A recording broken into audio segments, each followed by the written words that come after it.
주신 말씀 대림절 네 번째 주에 주신 말씀은 누가복음 1장 39절부터 56절까지 말씀입니다. 제가 하나님 말씀을 받들어 있습니다. 이때에 마리아가 일어나 빨리 산골로 가서 유대 한 동네에 이르러 사가자의 집에 들어가 엘리사벳에게 문안하니 엘리사벳이 마리아가 문안함을 들음에 아이가 복중에서 뛰노는지라. 엘리사벳이 성령의 충만함을 받아 큰 소리로 불러 이르되 여자 중에 내가 복이 있으며 내 태중의 아이도 복이 있도다. 내 주의 어머니가 내게 나오니 이 어찌 된 일인가. 보라, 내 문안한 소리가 내 귀에 들릴 때에 아이가 내 복중에서 기쁨으로 뛰놀았더라. 주께서 하신 말씀이 반드시 이루어지리라고 믿은 그 여자에게 복이 있도다. 마리아가 이르되 내 영혼이 주를 찬양하며 내 마음이 하나님 내 구주를 기뻐하였으면 그의 여중에 비천함을 돌보셨음이라. 보라, 이제 후로는 만세에 나를 복이 있다 일컬이로다. 능하신 이가 큰 일을 내게 행하셨으니 그 이름이 거룩하시며 긍휼하심이 두려워하는 자에게 대대로 이르는도다. 그의 팔로 힘을 보이사 마음의 생각이 교만한 자를 흩으셨고 권세 있는 자를 그 위에서 내리치셨으며 비천한 자를 높이셨고 줄이는 자를 좋은 것으로 배불리셨으며 부자는 빈손으로 보내셨도다. 그 종 이스라엘을 도우사 긍휼히 여기시고 기억하시되 우리 조상에게 말씀하신 것과 같이 아브람과 그 자손에게 영원히 하시리로다 하니라. 마리아가 석 달쯤 함께 있다가 집으로 돌아가니라. 아멘. 세상에 오셨던 주님을 기다리는 절기 대림절 마지막 주일입니다. 며칠만 있으면 2021년 성탄절을 맞이합니다. 우리가 함께 읽었던 누가복음을 잘 읽어보면 예수님의 오심을 기뻐하고 축복하는 찬송이 많이 등장함을 보게 됩니다. 이 짧은 누가복음 1장과 2장에 몇 개의 찬송으로 이루어져 있습니다. 예수님의 탄생하심을 기록한 사복음서, 그러니까 마태, 마가, 요한복음에는 없는 찬송이 유독 누가복음의 1장과 2장에는 참 많이 등장을 합니다. 오늘 함께 읽었던 누가복음 1장 오늘 찬송 마리아의 찬송으로 시작해서 이제 계속해서 천군 천사의 찬송이 이어집니다. 그리고 아기 예수님을 바라보면서 목동의 찬송이 나오지요. 그리고 1장 마지막 절 보시면 세례 요한의 탄생을 기뻐하면서 아버지 사가랴의 찬송이 등장하고, 그리고 오랫동안 기다렸던 아기 예수님을 바라보면서 그 시몬 할아버지가 찬송하는 찬송도 등장을 합니다. 이토록 예수님의 탄생하심과 맞닿아서 찬송이 참 많이 등장하고 있는 것이 누가복음 1장과 2장의 말씀입니다. 사랑하는 성도님 여러분, 여러분들은 주님 오심 성탄을 기다리면서 여러분 마음속에 동일한 찬송이 있으십니까? 어쩌면 찬송보다는 힘들고 어려운 상황 속에서 원망하고 때로는 한숨만 내쉬는 삶을 살아가고 있지는 않으십니까? 현실은 녹록지 않은 것이 맞습니다. 코로나19가 2년째 계속되어지고 여전히 문제가 있지만 그래도 여러분 예수님의 오심을 기뻐하며 다시 오실 예수님을 기다리며 찬송하는 삶을 살아가고 계십니까? 주님 오심을 기다리는 이 대림절은 우리의 입술이 바로 독생자 예수를 보내주신 하나님의 인자한 사랑에 감사하면서 찬송하며 기다리는 것이 대림절 기간입니다. 어쩌면 말입니다, 우리 인생의 전체가 태어나면서 죽을 때까지 성도의 삶은 다시 만날 예수님, 다시 오실 예수님을 기다리면서 어떤 상황 속에서도 우리 입술에서 주님을 찬송하며 기다리는 삶이 성도의 삶임을 대림절 통해서 우리가 확인하는 시간입니다. 오늘 함께 읽었던 이 본문 내용 2절을 살펴보면 나사렛의 평범한 한 처녀인 마리아에게 주의 천사가 나타나 고지합니다. 보라, 내가 잉태하여 아들을 낳을 것이니 그 이름을 임마누엘 예수라 하라. 사랑하는 성도 여러분, 만약에 말입니다, 여러분이 방금 예배 전에 함께 외우고 함께 입으로 고백했던 사도신경 가운데 동정녀 마리아에게 예수가 태어나심을 이라고 고백했는데 만약에 여러분께서 그것을 믿지 않는다면 성탄절은 아무런 의미가 없습니다. 그저 세상 사람들처럼 성탄절은 공휴일에 불과한 것이지요. 여러분, 대한민국에 많은 성도들이 있습니다. 그들이 주님의 오심을 100% 믿을까요? 우리가 죽어서 천국에 간다는 것을 100% 믿을까요? 아쉽게도 말입니다. 한 조사기관이 조사해 보니까 한국교회 성도들 대상으로 조사해 봤는데 성탄과 부활을 믿는 이가 70%도 안 됩니다. 그러니까 1명 중 7명도 채 안 되는 사람만 믿지, 나머지 한 30%, 40%는 그것을 확신하지 못하고 있다는 것이지요. 자, 그러면 똑같은 신앙생활을 하는데 동정녀 마리아 몸에서 예수의 탄생을 믿지 못한다면 성탄절이 없을 뿐만 아니라 부활 자체가 우리에게 없는 그저 신앙생활을 하고 있는 이가 적지 않다는 것이지요. 하나님의 아들이 처녀의 몸에 태어나는 것도 큰 기적이지만 더 놀라운 기적은 그것을 믿는 것이 더 큰 기적입니다. 어느 날 이 교회에 처음 온 청년이 마침 대림절 기간에 교회를 방문합니다. 그 설교 말씀을 듣는데 그 설교 말씀이 오늘 본문의 내용입니다. 한 목사님이 설교한 내용을 그대로 제가 인용을 합니다. 재미있는 예화이기 때문에 가지고 왔습니다. 예수님께서 이제 동정녀 마리아의 몸에서 태어났습니다 라고 설교를 다 마치고 난 뒤에 처음 온 청년이 너무너무 궁금했습니다. 그래서 밖으로 나가서 목사님이 한 분 한 분 성도님들에게 인사하고 난 뒤에 옆에서 팔짱을 끼고 기다리고 있었습니다. 그래서 이제 목사님이 다 인사 마치고 난 뒤에 그 청년이 묻습니다. 아니 목사님께서 설교 시간에 동정녀 마리아 몸에서 처녀 몸에서 아이가 태어난다는데 그것이 어찌 된 일입니까? 라고 큰 소리로 따지는 것입니다. 순간 당황하고 있는 목사님에게 장로님이 이렇게 이야기합니다. 여보시오, 아니 마리아의 남편 요셉도 가만히 있는데 당신은 뭔데 그렇게 난리요? 정말 그 말이 맞습니다. 동정녀 몸에서 아이가 태어났다는 사실을 믿는다는 것이 그렇게 어려운데 하물며 요셉은 어떠했을까요? 자기와 약혼한 마리아의 몸이 점점 배가 불러옵니다. 얼마나 갈등이 심했을까요? 천사가 나타나서 차근차근 경위를 설명해 주고 나니까 믿고 나아가는 것이지 얼마나 갈등을 했을까요? 이처럼 가장 믿기 어려운 처지에 있던 요셉이 믿었다면 하물며 우리는 믿지 못할 이유가 없는 것입니다. 그래서 종교개혁자 마틴 루터는 이렇게 이야기를 했다고 합니다. 성탄절에 있어서 가장 큰 기적은 동정녀 마리아가 성령으로 잉태한 사실이지만 더 큰 기적은 요셉이 그것을 그대로 믿었다는 것이다. 사랑하는 성도 여러분, 우리 또한 이것을 믿어야 하는 것입니다. 그래야 우리에게 성탄절이 있는 것입니다. 그래야 우리에게 기쁨이 있는 것이지요. 천사의 고지를 들은 마리아는 재빨리 신속하게 엘리사벳 집으로 달려갑니다. 45절 말씀을 보면 엘리사 이렇게 이야기합니다. 주께 하신 말씀이 반드시 이루어지리라고 믿은 그 여자에게 복이 있도다라고 말씀해주고 있습니다.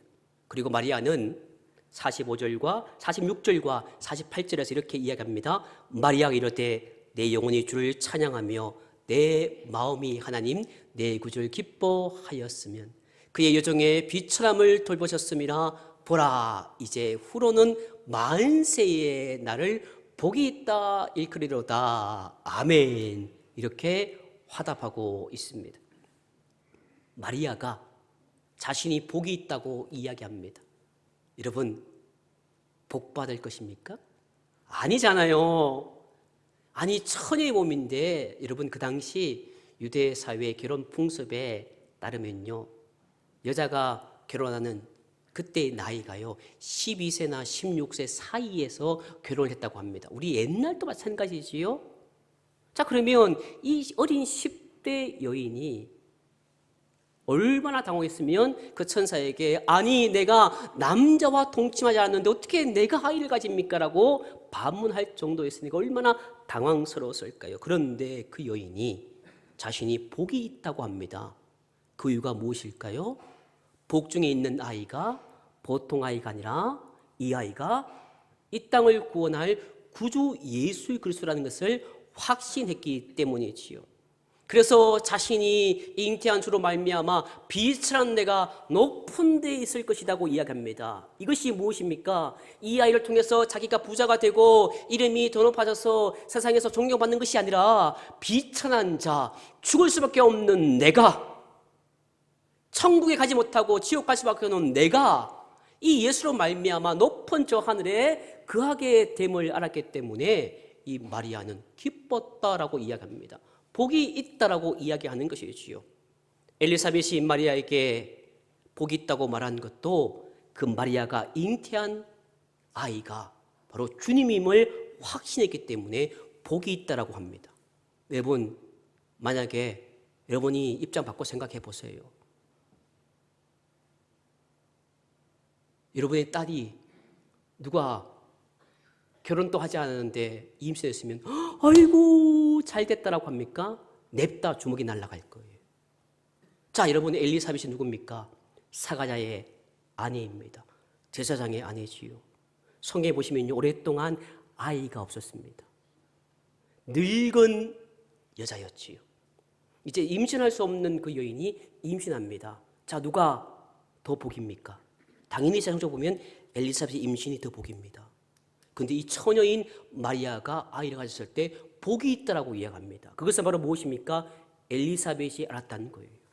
여러분, 엘리사벳의 몸에 누가 있습니까? 세례 요한이 있는 거예요. 신기하지 않습니까?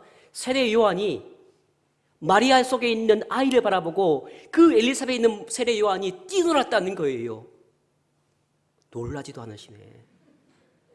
이 복중에 있는 아이가 마리아 속에 있는 주님을 바라보고 뛰어노라니까 성령께서 감동해서 말을 하겠다는 겁니다.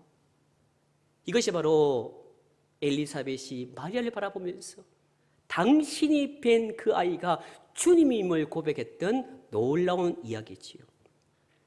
마리아는 자신이 잉태한 주가 어떤 분으로 오시는가를 찬양합니다. 그것이 바로 오늘 읽었던 본문 49절부터 55절까지 말씀입니다. 여러분, 제사장 사가랴의 아내 엘리사벳이 이런 찬양을 했다면 어느 정도 이해합니다. 왜? 생각해 보십시오. 지금 말하면 목사의 사모님 정도 생각하면 됩니다. 자, 그런데 이 마리아가 누굽니까? 이름 없는 아주 가난하고 정말 가난한 동네 나사렛의 한 마리아. 마리아가 그것도 10대의 여인이 이런 고백을 합니다. 그 찬양을 보면요, 주로 오신 예수님은 교만한 자를 흩으시고 권세 있는 자를 위에서 내리치시며 부자는 빈손으로 보내시는도다. 반면에 이 여인이 찬양한 내용 보시면 비천한 자를 높이시고 줄인 자를 좋은 것으로 배불리 먹게 하시는 분으로 오신다라고 찬양하고 있습니다. 여러분, 얼마나 놀라운 찬양입니까? 이 찬양을요 곱씹어 보면요, 이 어린 마리아가 찬양한 그 내용이 바로 십자가의 의미를 그대로 담고 있는 것입니다. 사랑하는 성도님 여러분, 마리아에게 일말의 두려움과 근심이 없었을까요? 말씀드렸던 것처럼 자신은 결백합니다. 자기는 어떤 남자와 동침하지 않았다는 것을 그는 알고 있습니다. 자신의 잉태는 성령으로 말미암은 것이라고 천사가 분명히 이야기해 주었습니다. 그런데 남들이 믿나요? 믿지 않을 거예요. 정원 상태에 있던 자신이 아이를 낳는다는 것, 그 말에 두려움과 근심이 있었을 것입니다. 아무리 믿었지만 그래도 근심과 걱정이 떠나지 않았을 것입니다. 사람들의 정죄와 비난, 그리고 오해받을 수 있는 일들에 대해서 걱정하고 근심을 했을 것입니다.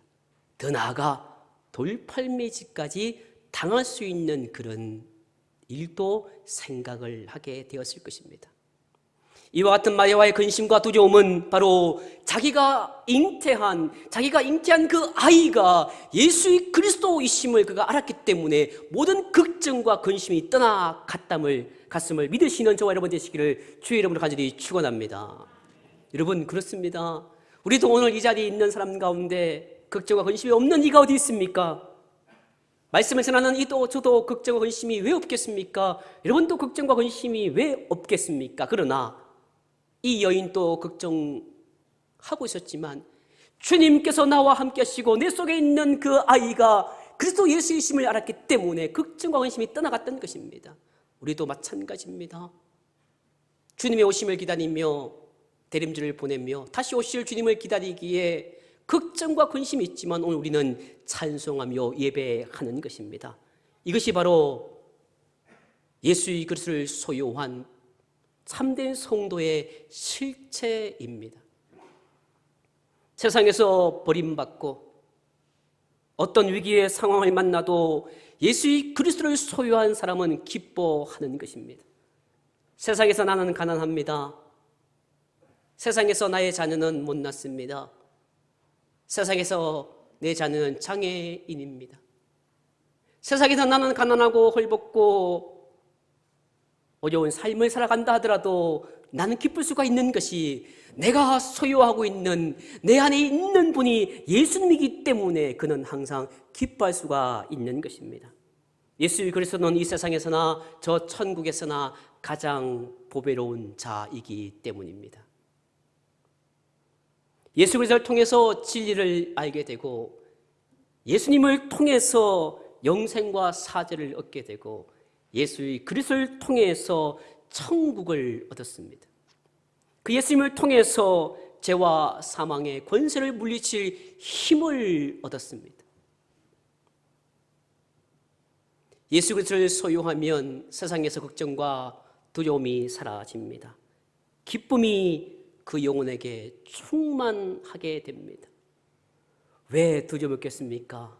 왜 걱정이 없겠습니까? 그러나 내 속에 주님이 있음을 기억하면 두려움과 걱정이 없고 오히려 영혼의 기쁨이 있음을 마리아의 찬송을 통해서 주님은 말씀해 주고 있습니다. 마리아는 그저 주님을 잉태했다는 사실로 기뻐했지만 우리가 누굽니까? 독생자 예수가 이 땅에 오시고 나를 위해서 죽으시고 나를 위해서 구원하시고 우리를 천국에 인도하실 그분을 내가 소유했기 때문에 그분이 내 안에 가기 때문에 우리는 마리아보다 더 기뻐해야 합니다. 아직도 세상에 근심과 걱정으로 기쁨이 없고 두려움과 근심으로 살아가고 있다면 내 안에 예수님의 계심을 확신하지 않고 있다는 것입니다. 여러분, 제가 어떻습니까? 제가 정치부 실행위원으로 처음 총회를 갔습니다. 충신교회 체내와 장로님 비롯해서 어르신들이 있는 그 정치부 실행위를 갔는데 제가 나이가 제일 어립니다. 16명이 있는데 이제 예배드리고 모임하고 식사하는데 이 장로님과 목사님이 저를 바라보시면서 이 목사님 참 교회가 잘해주는가 봐. 어떻게 그렇게 행복해 보여? 제가 그 말에 감사합니다 그랬습니다. 왜 그럴까? 물론 그분들이 제 속을 보지 못했지만 그래도 제 얼굴에 인상 쓰지 않고 그래도 10년 동안 얼굴에 기쁨이 있었으니까 그런 말을 들었겠지 하고 기쁨으로 내려왔습니다. 여러분은 어떻습니까? 여러분이 그런 말을 들을 수 있을 만큼 기쁘십니까? 행복하십니까? 자, 그런데 보시면 우리가 인생을 살면서요 그렇지 않을 때가 있습니다. 너무 힘들어서 행복해 보이지 않습니다. 너무 고통스러워서 남들이 나에게 예수 믿는 것도 모를 정도로 살아갈 때가 있습니다. 그러면 오늘 내 안에 계시는 주님의 존재 가치를 온전히 알게 되고 기도하시기 바랍니다. 내가 소유하는 예수 그리스도가 얼마나 귀한 보배인지를 깨닫시기를 주의 이름으로 간절히 축원합니다. 49절 말씀 보면요, 이 마리아가 비천한 계집종이라고 말하고 있습니다. 우리는 주님 앞에서 다 비천한 존재일 뿐입니다. 엘리사벳과 마리아가 함께 만나듯이 어쩌면 만날 수 없는 사람끼리 만나는 것입니다. 자, 우리가 자신의 비천함을 알지 못한 채 어쩌면 세상에서 많이 가진 것 때문에, 세상에서 누리고 있는 권세, 권력 때문에, 그리고 교회에서도 어떤 신앙의 연륜 때문에 내가 너보다 낫다, 내가 너보다 낫다라고 하면, 그 사고방식에 붙들려 신앙생활을 하면 주님께서 뭐라 하셨습니까? 그것을 흩어버리실 교만이라고 말씀해 주고 있는 것입니다. 우리는 엘리사벳과 마리아처럼 서로 다른 다양한 조건과 위치에 있지만 오늘 여기에서 만났습니다. 엘리사벳이 누굽니까? 제사장 사가랴의 아내입니다. 마리아가 누굽니까? 이름도 없는 가난한 여인, 그것도 처녀의 몸으로 인신한 여인이 한 곳에서 만났습니다. 우리가 누굽니까? 오늘 이곳의 세상에서 어쩌면 돈이 있는 자들이 있을 것입니다.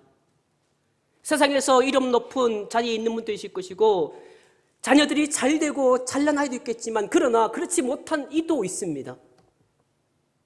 너무 힘들어서, 너무 가난해서, 너무 내 자식이 부끄러워서 눈물 흘릴 수밖에 없는 상황이지만, 그래도 그들과 함께 예배 드립니다. 함께 만납니다.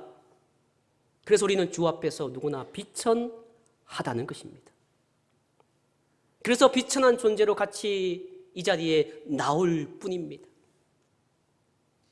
이처럼 비천한 우리가 주님의 이름을 만났을 때 우리가 할 수 있는 것은 나 같은 사람을 높여주셔서 지옥에 가서 온 밖에 없는 나를 구원해 주셔서 저 하늘나라로 인도하시기 다는 그 믿음을 가질 때, 비천한 내 입에서 나올 수 있는 것은 원망과 저주와 불평이 아니라 우리 입에서 나올 수밖에 없는 것은 찬송뿐임을 마리아가 보여주고 있는 것입니다.